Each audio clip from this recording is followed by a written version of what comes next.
The Lion, the Witch, and the Wardrobe by C.S. Lewis. Illustrated by Pauline Baynes. To Lucy Barfield. My dear Lucy, I wrote this story for you, but when I began it, I had not realized that girls grow quicker than books. As a result, you are already too old for fairy tales, and by the time it is printed and bound, you will be older still. But someday, you will be old enough to start reading fairy tales again.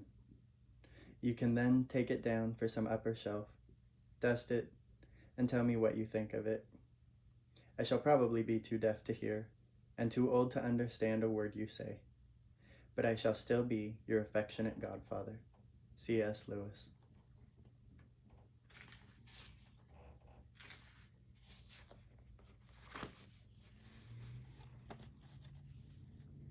Chapter 1. Lucy looks into a wardrobe. Once there were 4 children, whose names were Peter, Susan, Edmund, and Lucy.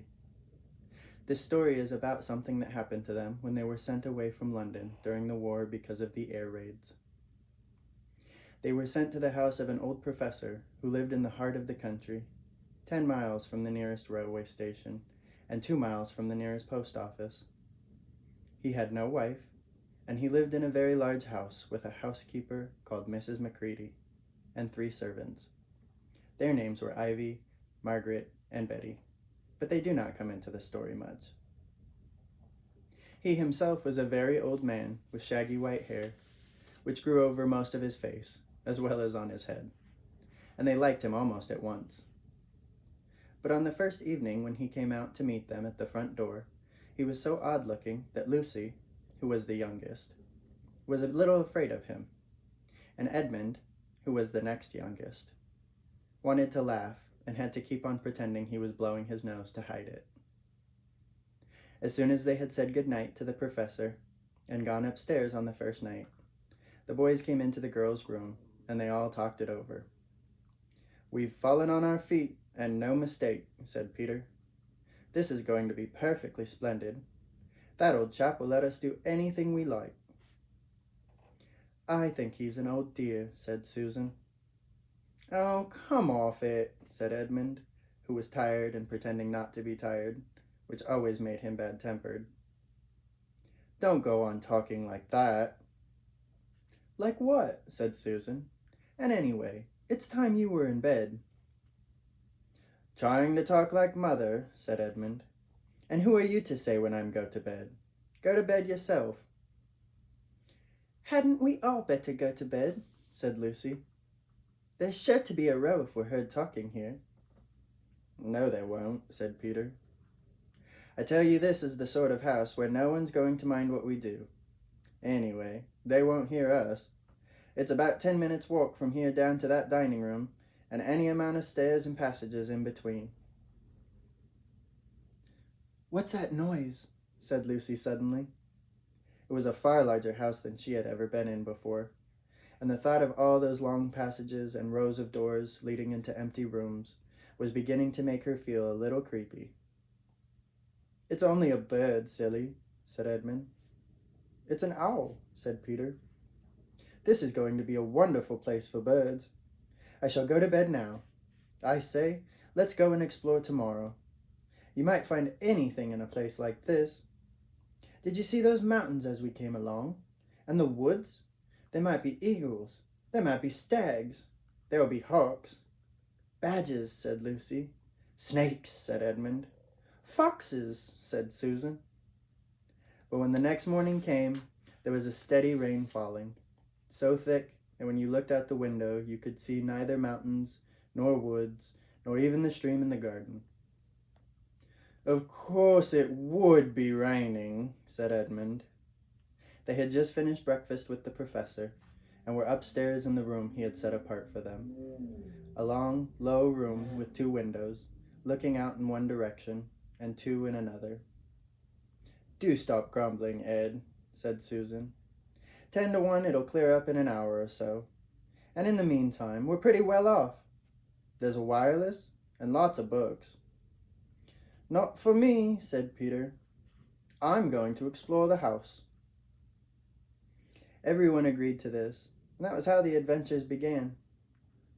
It was the sort of house that you never seemed to come to the end of, and it was full of unexpected places. The first few doors that they tried led only into spare bedrooms, as everyone had expected that they would. But soon they came to a very long room, full of pictures, and there they found a suit of armor. And after that was a room all hung with green, with a harp in one corner.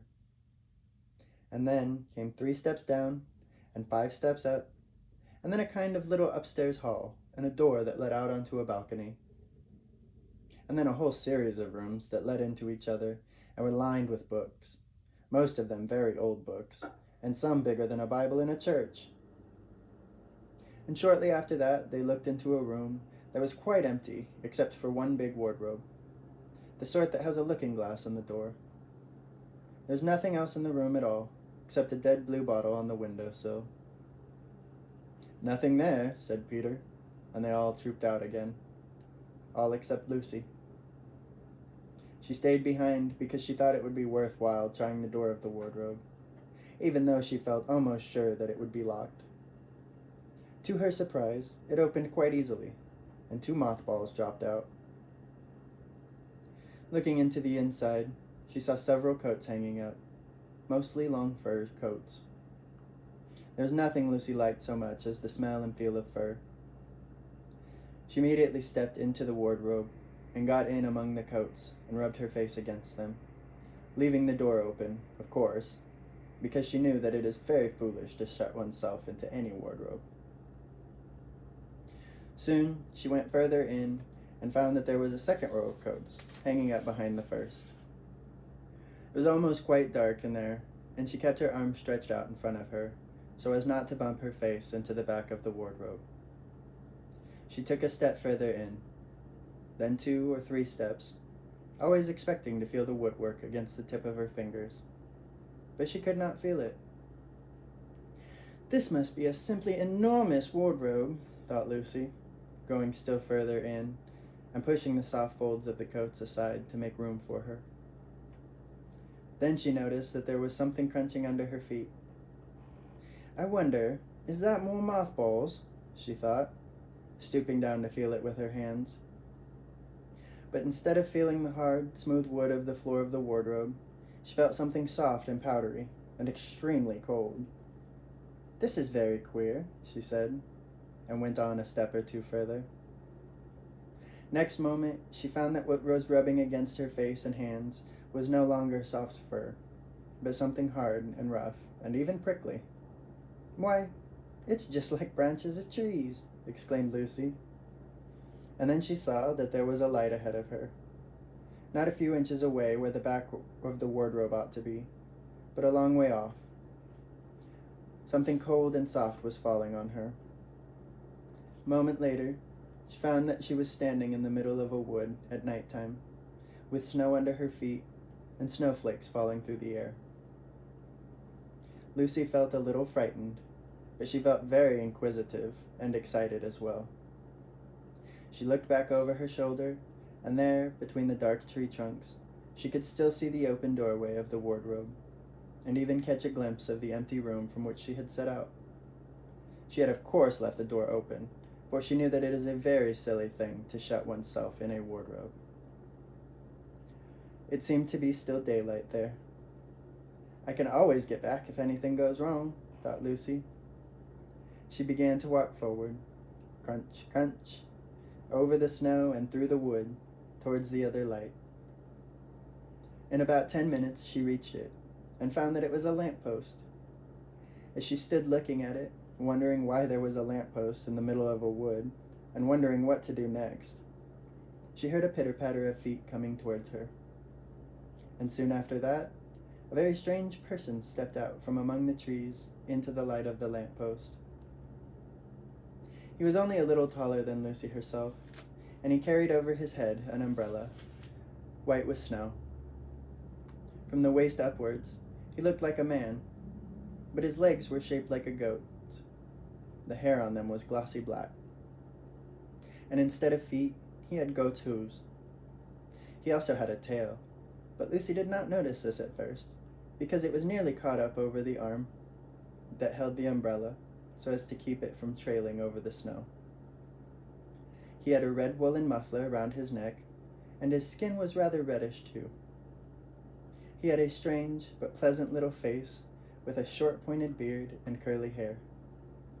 And out of the hair there stuck 2 horns, one on each side of his forehead. One of his hands, as I have said, held the umbrella. In the other arm he carried several brown paper parcels. What with the parcels and the snow, it looked just as if he had been doing his Christmas shopping. He was a fawn, and when he saw Lucy, he gave such a start of surprise that he dropped all his parcels. "Goodness gracious me!" exclaimed the fawn.